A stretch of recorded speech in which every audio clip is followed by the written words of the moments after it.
European culture তথা জার্মানির একটি খুব মজার বিষয় হচ্ছে তারা পুরনো ঐতিহ্যকে সংরক্ষণ করে।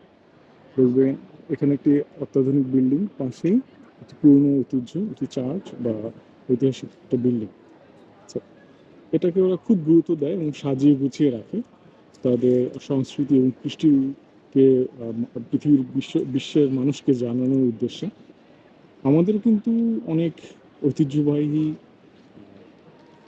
অনেক ঐতিহ্যবাহী নিদর্শন রয়েছে, ছোট কাটরা, বড় কাটরা, লালবাগের কেল্লা, সেগুলোও কিন্তু খুবই উল্লেখযোগ্য। তো আপনি যদি ইউরোপ তথা জার্মানি বা ইউরোপিয়ান দেশগুলোতে ঘুরতে আসেন, প্রায় এই দৃশ্যগুলো দেখবেন যে ঐতিহ্যবাহী নিদর্শন, যেটা ইতিহাসের সাক্ষ্য বহন করে। এটা খুবই ইন্টারেস্টিং।